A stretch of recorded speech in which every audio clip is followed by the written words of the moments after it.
معزز سامعین گرامی قدر، سب سے پہلے تو میں تحصیل جتوئی کے تمام مسلمانوں کا، اہل سنت کا، اہل حدیث کا تہہ دل سے شکر گزار ہوں کہ وہ آج جمعیت اہل حدیث پاکستان کی دعوت کے اوپر اتنی بڑی تعداد میں یہاں پر جمع ہوئے۔ خصوصاً قاری عنایت اللہ ربانی صاحب کا، سعید احمد قریشی صاحب کا، یونس گوری صاحب کا، فضل حسین صاحب کا بھی میں شکر گزار ہوں کہ انہوں نے آپ لوگوں سے ہم کلام ہونے کا موقع عنایت فرمایا۔ اس کے ساتھ ساتھ میں شیخ الحدیث، شیخ القرآن حافظ عبد الکریم صاحب کو اہلاً و سہلاً مرحبا کہتا ہوں، اور میرے لیے بڑی خوشی اور مسرت کا مقام ہے کہ وہ آج ہماری دعوت پہ آپ لوگوں کے ہمراہ موجود ہیں۔ اسی طرح آپ کے ساتھ مفصل گفتگو برادر علامہ طارق محمود یزدانی صاحب کریں گے۔ چند گزارشات کو آپ کے سامنے رکھنا مطلوب و مقصود ہے کہ اللہ رب العزت نے قرآن پاک کی ابتدا ہی عقیدہ ختم نبوت سے کی ہے، اور اللہ رب العزت نے متقیوں کی ایک نشانی بیان کرتے ہوئے یہ بھی کہا والذین یؤمنون بما انزل الیک وما انزل من قبلک وبالآخرۃ ھم یوقنون، کہ مومن اور متقی وہ ہیں جو ایمان لے کے آتے ہیں آپ کے اوپر نازل ہونے والی وحی کے اوپر اور آپ سے پہلے نازل ہونے والی وحی کے اوپر۔ اگر وحی کا سلسلہ جاری رہنا تھا تو آپ کے بعد آنے والی وحی کا ذکر بھی ہوتا، لیکن کیا کہا وَبِالْآخِرَةِ هُمْ يُوقِنُونَ، کہ آپ کے بعد قیامت تک وہ کسی وحی کے اوپر ایمان لے کے نہیں آتے، آپ سے قبل کی وحی کے اوپر وہ ایمان لے کے آتے۔ یہ بڑا حساس اور سینسٹیو مسئلہ ہے جس کو سمجھنے کی ضرورت ہے کہ نبوت کا ایک جز، خواب 46واں حصہ بھی رسول اللہ بتا کے گئے ہیں تاکہ کسی کو اشکال نہ رہ جائے کہ یہ نبوت کی مبشرات میں سے، خوشبریوں میں سے ایک چیز باقی رہے گی، اور وہ اچھے خواب ہوں گے، اور اس کی تعبیر بہرحال علماء اور معبرین ہی بیان کریں گے۔ کو گویا رسول اللہ صلی اللہ علیہ وسلم نے کوئی اشکال ختم نبوت کے حوالے سے نہیں چھوڑا، حتیٰ کہ جہاں جہاں وہم پڑنے کا بھی اندیشہ تھا رسول اللہ صلی اللہ علیہ وسلم نے وہاں پر بھی اس اشکال کو رفع کیا۔ حضرت علی کا سارا واقعہ تمام احباب نے سنا ہے کہ اما ترضی ان تکون منی بمنزلۃ ہارون من موسیٰ، حضرت علی کو جب بعض لوگوں نے کہا اچھا آپ کو اس لیے پیچھے چھوڑ گئے ہیں کہ کمزور لوگ پیچھے رہ گئے ہیں، ایسے لوگ پیچھے رہ گئے ہیں، تو حضرت علی نے جا کے رسول اللہ کو کہا لوگ میرے سے باتیں بنا رہے ہیں، تو رسول اللہ نے کہا آپ اس بات پہ خوش نہیں ہیں کہ آپ کی میری وہی نسبت ہے جو موسیٰ اور ہارون کی ہے، لیکن یہاں پہ اشکال پیدا ہو سکتا تھا کہ ہارون بھی نبی ہیں، الا انہ لا نبی بعدی، لیکن میرے بعد نبی کوئی نہیں آ سکتا۔ اور مسلمانوں کا یہ اجماعی عقیدہ ہے کہ رسول اللہ صلی اللہ علیہ وسلم کے بعد جو بھی نبوت کا اعلان کرے گا وہ واجب القتل ہے۔ اور رسول اللہ صلی اللہ علیہ وسلم کے بعد پہلا اجماع صحابہ کا مسیلمہ کذاب کے قتل کے اوپر ہوا، پہلا اجماع امت کے اندر اس موقف کے اوپر ہوا، اور اس موقف کے اوپر امت کا 1400 سال سے اتفاق چلا آ رہا ہے، اس میں کسی کا اختلاف بھی نہیں ہے، اور یہ مسئلہ کرسٹل کلیئر ہے۔ رسول اللہ صلی اللہ علیہ وسلم نے کہا میری مثال اور پرانے انبیاء کی مثال ایسی ہے کہ ایک شخص نے گھر بنایا فاجملہ واحسنہ، اس کو خوبصورت بنایا، الا موضع لبنہ، ایک اینٹ چھوڑ دی، فجئت وانا اتممت تلک اللبنہ، میں آیا اور اس اینٹ کو پورا کر دیا۔ یعنی نبوت کے محل میں ایک اینٹ کی کمی تھی کہ 2 اینٹوں کی، صرف ایک اینٹ خالی تھی، تو رسول اللہ صلی اللہ علیہ وسلم نے آ کے اس کو پورا کر دیا۔ اور کیا، اور وہ معراج کے واقعات کے اندر بھی حضرت آدم کو کہا کہ آپ کی اولاد میں سے آخری نبی ہیں، آپ آخری امت ہے اور میں آخری نبی ہوں، یہ مسجد انبیاء کی آخری مساجد میں، یہ احادیث متواتر ہیں۔ ہاں، قادیانیوں نے بدقسمتی سے اس خطے کے اندر ایک مغالطہ لوگوں کو ڈالا کہ ما کانا محمد ابا احد من رجالکم ولکن رسول اللہ و خاتم النبیین، سے انہوں نے یہ ٹرانسلیشن یہ کی کہ یہ نبی تراش مہر ہے، اس سے مراد آخری نبی نہیں ہے بلکہ یہ نبی تراش مہر ہیں۔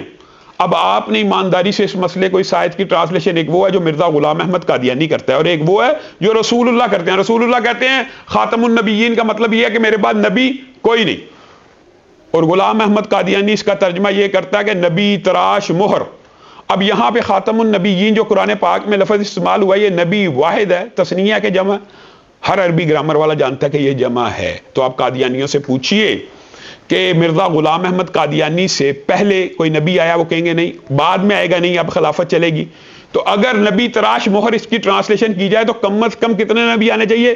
3 نبی آنے چاہیے۔ تو یہ صرف مغالطے اور اشکال ہیں۔ اور اسی طرح حضرت عیسیٰ کے بارے میں لوگوں کو وسوسہ ڈالتے ہیں کہ میرے بعد نبی کوئی نہیں آئے گا تو حضرت عیسیٰ نے واپس آنا ہے۔ حضرت عیسیٰ رسول اللہ سے پہلے نبی ہیں، حتیٰ کہ وہ تو جب آ جائیں گے وہ مصلی امامت پہ کھڑے نہیں ہوں گے اور کہیں گے کہ تمہارا امام تم ہی میں سے ہوگا. اور یہ امت محمدیہ کے لیے ایک بہت شرف اور فضیلت کی بات ہے کہ حضرت عیسیٰ امت محمدیہ کے ایک نوجوان کے پیچھے نماز کو ادا کریں گے. تو گویا وہ مغالطہ بھی غلط ہے. اور یہ مرزا غلام احمد قادیانی بدقسمتی سے توہین انبیاء بھی کرتا ہے اور ہم پھر بھی اس کے اوپر ایمان لے کے آتے ہیں. یہ غبی بھی ہے, یہ احمق بھی ہے, یہ اپنے بارے میں عجیب و غریب الفاظ بولتا ہے کہ میں ابھی بچہ تھا, ایک جیب میں مٹی کا ڈیلا ڈالتا تھا, ایک میں شکر کا. مٹی کا ڈیلا استنجے کے لیے ڈالتا تھا اور کئی مرتبہ چلتے چلتے وہی ڈیلا منہ میں بھی ڈال دیا کرتا تھا. یہ غبی ہے. اور پھر اس کے جو الفاظ ہیں اللہ معاف کرے کہ میری نبوت کا انکار صرف طوائفوں اور کنجریوں کے معاذ اللہ بچوں نے کیا. آپ بتائیے انکار تو میں اور آپ کریں تو ان میں ماؤں کا کیا قصور ہے؟ کیا یہ نبیوں کی زبان ہو سکتی ہے؟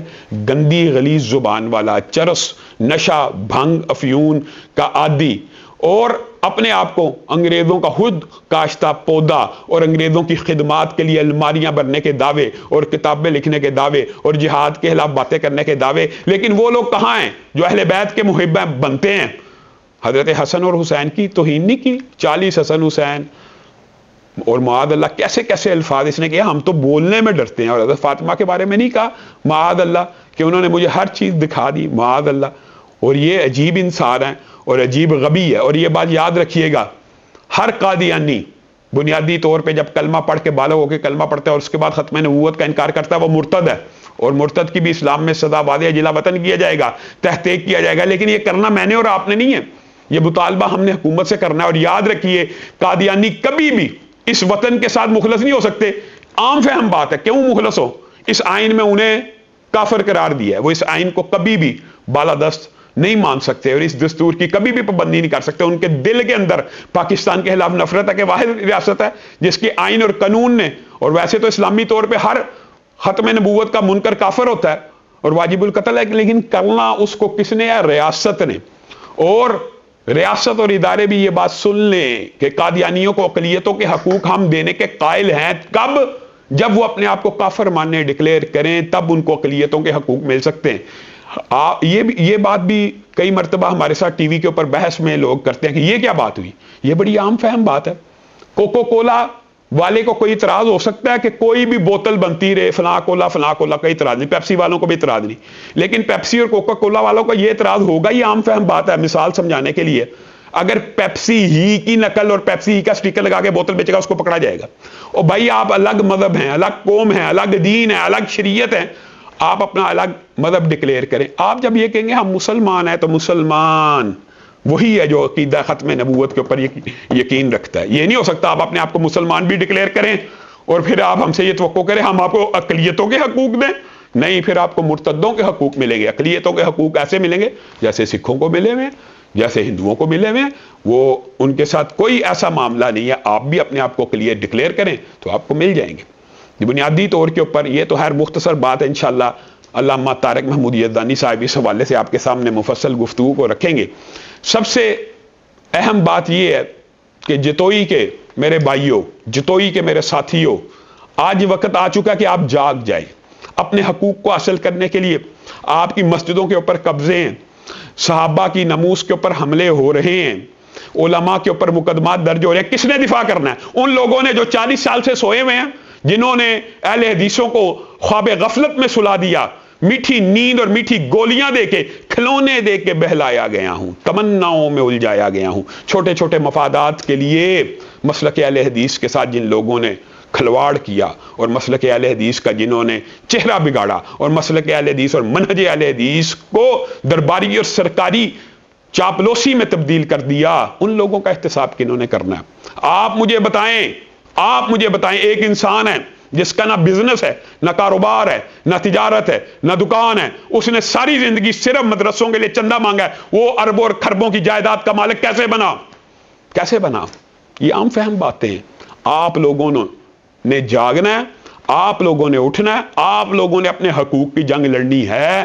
تب آپ منظم ایک قوت اور طاقت بن کے پاکستان کی فضاؤں میں ختم نبوت اور قرآن و سنت کے جھنڈوں کو تب لہرا سکتے ہیں جب آپ ایک ہو جائیں اور آپ اس مافیا کے خلاف, اس کرپٹ مافیا کے خلاف کھڑے ہو جائیں. اللہ کے فضل و کرم سے جمعیت اہل حدیث پاکستان نے گزشتہ جمعے بھی یوم یکجہتی فلسطین کا اعلان کیا، اور اس جمعے میں بھی یوم یکجہتی فلسطین کا اعلان کریں۔ جو احباب پچھلے خطبہ جمعہ کے بعد ریلیاں اور احتجاج نکال چکے ہیں وہ بھی نکالیں، اور جنہوں نے نہیں نکالے ان سے بھی یہی گزارش ہے کہ وہ اپنے احتجاج کو ریکارڈ کرائیں۔ ہم مسجد اقصیٰ کے ساتھ ہیں، ہر لحاظ سے ساتھ ہیں، ہمارے دل کی دھڑکنیں ان کے ساتھ ہیں۔ ہم فلسطین کے قضیے میں فلسطین کے ساتھ ہیں، اور اسرائیل کو قائد اعظم محمد علی جناح کے الفاظ میں ایک ناجائز ریاست سمجھتے ہیں جس کو مسلم امت کے قلب میں نصب کر دیا گیا ہے۔ اللہ رب العزت جو کہا گیا، جو سنا گیا، اس کو سمجھنے کی توفیق عنایت فرمائے۔